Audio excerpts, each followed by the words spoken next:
बिस्मिल्लाहिर्रहमानिर्रहीम। मैं व जनाब डॉक्टर जी.एम. चौधरी तुहाडे सामने पंजाबी संगत विच ते मेरे सारे पंजाबी भैणां भरावां नूं, चाहे वो पाकिस्तान दे विच ने, वो पंजाब दे विच ने, वो इंडियन पंजाब दे विच ने, वो अमरीका च ने, वो कैनेडा च ने, वो न्यूजीलैंड च ने, वो बरतानिया च ने, या दुनिया के किसी भी कोने ते ने, उन्होंने बहुत बहुत मुबारकां तो फिर बनदियां ने कि पंजाबी मुंडे ने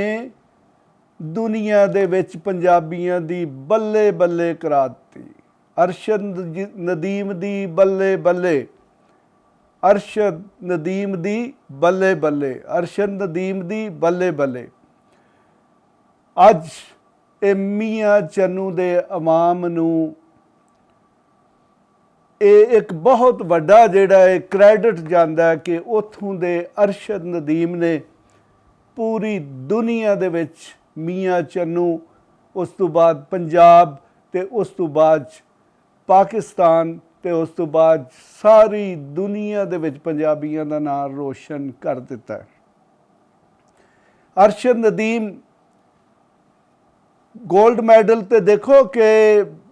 पूरे जिहड़े ने पूरा जिहड़ा ओलंपिक है उहदे च सैकड़ियां दे हिसाब च गोल्ड मैडल जिहड़े ने दिते जाणगे और दिते जा भी रहे ने। अमेरिका च भी गए ने, चाइना च भी बहुत ज़्यादा गोल्ड मैडल्स गए ने, लेकिन ये गोल्ड मैडल जिहड़ा इहदी एक अलग तो शान है। इस गोल्ड मैडल की अलग तो शान क्यों है कि अरशद नदीम ने दुनिया दे विच जैवलिन थ्रो दे विच 118 साला पुराना रिकॉर्ड जिहड़ा तोड़ दिता है। 118 साल 118 वरे पुराना जिहड़ा रिकॉर्ड है ये तोड़ दिता है। इस तो वड्डी होर किहड़ी गल हो सकती है कि एक पूरी सदी दे विच कोई ऐसा एथलीट नहीं जम्मिया जिन्हें जिहड़ा इतना पुराना रिकॉर्ड है उन्होंने तोड़िया होवे। ते अरशद नदीम ने अगर तुसी उन्होंने जिस किस्म की ट्रेनिंग मिली, जिस किस्म के उहदे कोल वसाइल सन, या जिस किस्म की पाकिस्तान की जिहड़ी साडियां खेलों दी वजारतां ने या महकमे ने उन्हां दी तवज्जो सी या जिन्नी को दी मदद की, तो उस तो यही पता चलता है कि वह तो बेचारा कराची तो बाहर भी अपना नाम नहीं सी रोशन करने की पोजीशन च। लेकिन अरशद नदीम ने अपना हौसला नहीं हारिया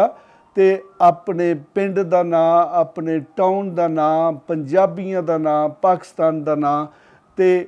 पूरी दुनिया दे विच जिथे जिथे पंजाबी ने उन्हां दा नाम रोशन किया है। तो मैं इस तो पहले कि मैं कोई होर गल करा, मियाँ चन्नू जिहड़ा एक बिल्कुल छोटा जिहा टाउन है जिहड़ा कि खानेवाल ज़िला जिहड़ा उहदी एक तहसील है और बिल्कुल एक अंडर डिवेलप्ड, यानी कि उत्थे कोई तरक्की शरक्की नहीं, बहुत बड़ियां सहूलतां नहीं, और मेरा नहीं ख्याल कि उत्थे कोई छोटी जी भी कोई मुनासिब किस्म की ग्राउंड होवे कि जिन्हों तुसी किसी काम लई ग्राउंड कह सकते हो। तो जिथों तक कि जैवलिन थ्रो का आई थिंक के उत्थे बिल्कुल ही कोई किसी किस्म की कोई सहूलत नहीं होएगी। बहरहाल मियाँ चन्नू दे अवाम नूं उहदे इस जवान दे वजह तो और पाकिस्तान दी भी पूरे अवाम नूं और पंजाबियां नूं इस जवान की वजह तो पूरी दुनिया दे विच शनाखत मिली कि उन्हें 118 साला पुराना रिकॉर्ड तोड़ दिता है। तो इत्थे साडे जिहड़े पाकिस्तान स्पोर्ट्स बोर्ड सूबाई सतह ते जिहड़ियां स्पोर्ट्स के महकमे ने उन्हां वास्ते शर्म का मकाम है कि उन्हां इस प्लेयर वास्ते कोई खास किरदार अदा नहीं किया। तो उसकी वजह की है मैं तो बड़ी अच्छी तरह जानना जी। मैं गुज़श्ता ਤਕਰੀਬਨ 39 ਸਾਲ ਤੋਂ ਵਫਾਕੀ ਗਵਰਨਮੈਂਟ ਜਿਹੜੀ ਹੈ ਔਰ ਉਸ ਤੋਂ ਬਾਅਦ ਸੂਬਾਈ ਗਵਰਨਮੈਂਟਾਂ ਨੂੰ ਦੇਖ ਰਿਹਾ। ਅਗਰ ये जो है अरशद नदीम कल्ला ना हुंदा, अगर इत्थे किसी टीम का मसला हुंदा तो यकीनन उत्थे कोई ना कोई जनरल बैठा होना सी, उत्थे कोई ना कोई रिटायर्ड शख्स होना सी, उत्थे कोई ना कोई सियासतदान होना सी ते उत्थे फिर टीमां दी सिलैक्शन का जो हाल हुंदा है वो पाकिस्तान दी क्रिकेट दे विच तुहानूं पता है। तो उस तो बाद च पाकिस्तान दी हाकी जिहड़ी है जिहड़ी कि एक बहुत वड्डी गेम हुंदी सी जिहदे च पाकिस्तान ने बड़ा नां रोशन कीता, उन्हां सारियां गेमां नूं तबाह बर्बाद करके रखता। क्योंकि जिहड़ा भी शख्स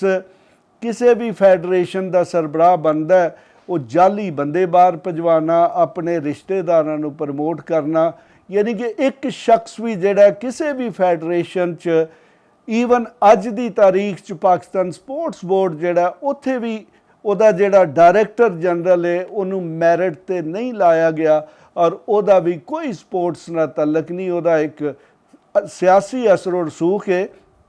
ਔਰ ਵਕਤ ਆਇਆ ਅਗਰ ਕਿਸੇ ਨੇ ਮੇਰੀ ਗੱਲ ਨੂੰ ਚੈਲੰਜ ਕੀਤਾ ਤਾਂ ਮੈਂ ਦੱਸਾਂਗਾ ਕਿ ਉਹ ਕੌਣ ਸ਼ਖਸ ਹੈ ਤੇ ਉਹਨੂੰ ਕਿਉਂ ਇੱਥੇ ਲਾਇਆ ਗਿਆ ਔਰ ਉਹਦੇ ਮਕਾਸਦ ਸਪੋਰਟਸ ਨੂੰ ਪ੍ਰਮੋਟ ਕਰਨਾ ਨਹੀਂ, ਉਹ ਕੁਛ ਹੋਰ ਮਕਾਸਦ ਨੇ। ਤੇ ਜਦੋਂ ਜਨਾਬ ਇਸ ਕਿਸਮ ਦਾ ਖੇਲਾਂ ਦੇ ਹਵਾਲੇ ਨਾਲ ਕੌਮੀ ਸਤ੍ਹਾ 'ਤੇ ਸੂਬਾਈ ਸਤ੍ਹਾ 'ਤੇ ਐਟੀਚਿਊਡ ਹੋਏਗਾ ਤਾਂ ਫਿਰ ਜਨਾਬ ਅਗਰ ਕੋਈ ਇਨਫਰਾਦੀ ਤੌਰ 'ਤੇ ਕੋਈ ਪਲੇਅਰ ਹੈ, ਕੋਈ ਖੇਲਣ ਵਾਲਾ ਹੈ, ਖੇਡਣ ਵਾਲਾ ਹੈ ਤੇ ਉਹ ਹੀ ਨਾਂ ਰੋਸ਼ਨ ਕਰ ਸਕਦਾ। ਤੇ ਬਾਕੀ ਸਾਡੀਆਂ ਸਾਰੀ ਟੀਮਾਂ ਦਾ ਜੋ ਹਾਲ ਹੈ ਉਹ ਤੁਹਾਡੇ ਸਾਹਮਣੇ। ਤੇ ਇਸ ਤੋਂ ਬਾਅਦ ਮੈਂ ਤੁਹਾਨੂੰ ਇਹ ਦੱਸਾਂਗਾ ਕਿ ਅਰਸ਼ਦ ਨਦੀਮ ਦਾ ਇਹ ਜਿਹੜਾ 골ਡ ਮੈਡਲ ਹੈ ਉਹ ਕਿਉਂ ਇੰਪੋਰਟੈਂਟ ਹੈ ਕਿ ਪਾਕਿਸਤਾਨ ਨੇ ਆਪਣੀ ਇਹ ਜਿਹੜੀ ਤਕਰੀਬਨ 77 ਸਾਲਾ ਤਾਰੀਖ ਹੈ ਉਹਦੇ ਵਿੱਚ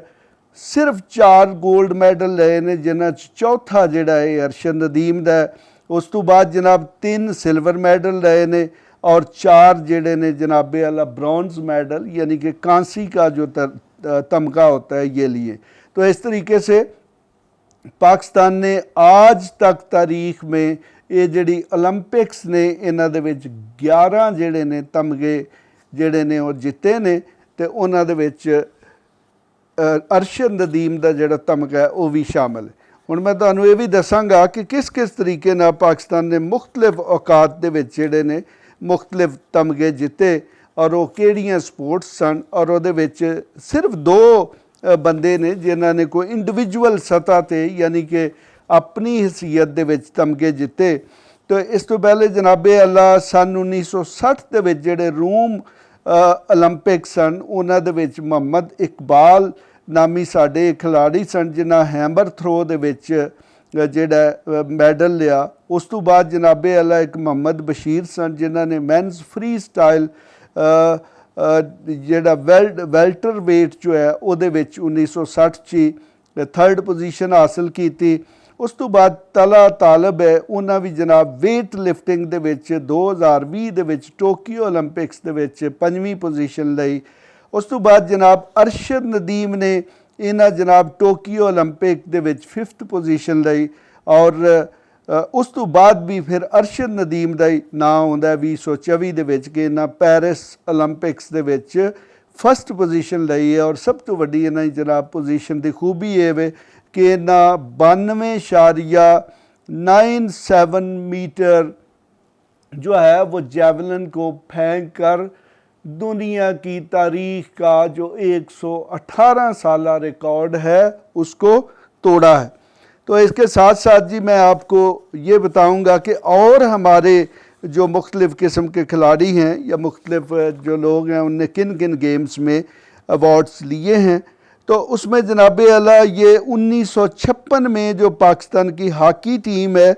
उसने सिल्वर मेडल जीता। उसके बाद जनाबे अला हमारे पास 1960 में ये भी पाकिस्तान की हॉकी टीम थी, उसने गोल्ड मेडल लिया। ये पाकिस्तान का ओलंपिक गेमां दे विच पहला गोल्ड मेडल सी। उस तो बाद जनाबे अल्लाह मुहम्मद बशीर जिहड़े ने इन्हां ने 73 kg जिहड़ी मैनस रैसलिंग सी उहदे 1960 जिहड़े रोम ओलंपिक सन उन्हां दे विच कांसी दा तमगा लिया। फिर जनाबे अल्लाह पाकिस्तान की हॉकी टीम जिहड़ी है उन्हें 1964 के जिहड़े टोक्यो ओलंपिक सन उन्हां दे विच सिल्वर मैडल लिया। ਫਿਰ ਜਨਾਬ ਉਸ ਤੋਂ ਬਾਅਦ ਵੀ ਪਾਕਿਸਤਾਨ ਹਾਕੀ ਟੀਮ ਦਾ ਹੀ ਨਾਂ ਆਉਂਦਾ ਹੈ ਕਿ ਉਹਨੇ ਜਨਾਬੇ ਅੱਲਾ 1968 ਦੇ ਵਿੱਚ ਜਿਹੜਾ ਮੈਕਸੀਕੋ ਸਿਟੀ ਦੇ ਵਿੱਚ ਓਲੰਪਿਕਸ ਹੋਏ ਉਹਨਾਂ ਦੇ ਵਿੱਚ 골ਡ ਮੈਡਲ ਲਿਆ। ਉਸ ਤੋਂ ਬਾਅਦ ਵੀ ਜਨਾਬ ਪਾਕਿਸਤਾਨ ਹਾਕੀ ਟੀਮ ਦਾ ਹੀ ਨਾਂ ਆਉਂਦਾ ਕਿ 1972 ਦੇ ਵਿੱਚ ਉਹਨਾਂ ਸਿਲਵਰ ਮੈਡਲ ਜਿਹੜਾ ਮਿਊਨਿਖ ਓਲੰਪਿਕਸ 'ਚ ਲਿਆ। ਉਸ ਤੋਂ ਬਾਅਦ ਫਿਰ ਜਨਾਬ ਪਾਕਿਸਤਾਨ ਹਾਕੀ ਟੀਮ ਦਾ ਹੀ ਨਾਂ ਆਉਂਦਾ ਉਹ ਜਨਾਬੇ ਅੱਲਾ 1976 ਦੇ ਮੌਂਟਰੀਅਲ ਓਲੰਪਿਕਸ ਨੇ ਉੱਥੇ ਜਨਾਬ ਬ੍ਰੌਂਜ਼ ਮੈਡਲ ਯਾਨੀ ਕਿ ਕਾਂਸੀ ਦਾ ਤਮਗਾ ਜਿੱਤਿਆ। ਫਿਰ ਜਨਾਬੇ ਅੱਲਾ 1984 ਦੇ ਲਾਸ ਐਂਜਲਸ ਜਿਹੜੇ ਓਲੰਪਿਕ ਗੇਮ ਸਨ ਉਹਦੇ ਵਿੱਚ ਪਾਕਿਸਤਾਨ ਦੀ ਹਾਕੀ ਟੀਮ ਜਿਹੜੀ ਉਹਨੇ ਫਿਰ 골ਡ ਮੈਡਲ ਜਿੱਤਿਆ। ਤੇ ਇਸ ਤਰੀਕੇ ਨਾਲ ਅਗਰ ਤੁਸੀਂ ਦੇਖੋ ਤੇ ਪਾਕਿਸਤਾਨ ਜਿਹੜਾ ਉਹਦੇ ਜਿਹੜੇ 4 골ਡ ਮੈਡਲ ਨੇ ਉਹਨਾਂ ਦੇ ਵਿੱਚ 3 골ਡ ਮੈਡਲ ਜਿਹੜੇ ਨੇ ਸਾਡੀ ਹਾਕੀ ਟੀਮ ਨੇ ਜਿੱਤੇ ਨੇ ਤੇ ਜਿਹੜਾ ਚੌਥਾ 골ਡ ਮੈਡਲ ਹੈ ਉਹ ਜਨਾਬੇ ਅੱਲਾ ਅਰਸ਼ਦ ਨਦੀਮ ਨੇ ਜਿੱਤਿਆ ਹੈ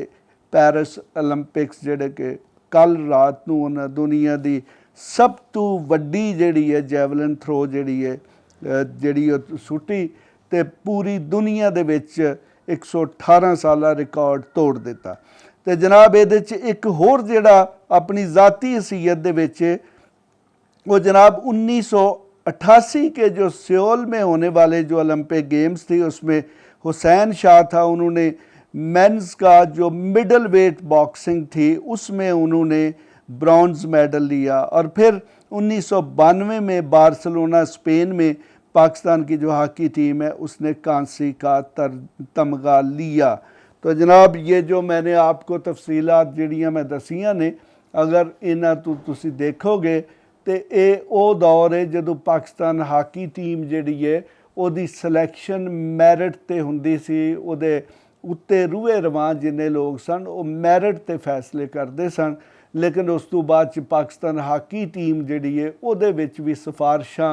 ते अपने रिश्तेदारां ते अपने यारां दोस्तां दे मुंडे जिहड़े ने उन्हां नूं शामिल किया जान लग पिया और उसका नतीजा ये निकलिया कि पाकिस्तान की हाकी टीम जिहड़ी है वो भी तबाह बर्बाद हो गई। तो अरशद नदीम चूँकि उन्हें अपनी ज़ाती हैसियत नाल खुद ही तैयारी करनी सी, खुद ही मुकाबला करना सी और सारा कुछ खुद ही करना सी और यही वजह है कि गुज़श्ता किन्ने सालों तो उन्हें मुख्तलिफ किस्म के जिहड़े इनामात ते मैडल ने वो जिते तो उन्हें पंजाब दी और पाकिस्तान की इज्जत दे विच इजाफा किया। और पाकिस्तान वास्ते ये चीज़ जिहड़ी बहुत ज़्यादा काबिल फ़ख्र है कि एक पंजाबी ने चौथा गोल्ड मैडल जिहड़ा वो पाकिस्तान च आंदा। तो बाकी साडियां टीमां दा जो कुछ हाल है वो जिस किस्म दे उहदे जनाब मुख्तलिफ किस्म के अफसर गए, यानी कि उन्हें खिलाड़ी नहीं जिन्ने अफसर खुद और अपनिया बीवियां नाल सरकारी दौरियां ते गए ने। तो मैं तो समझना कि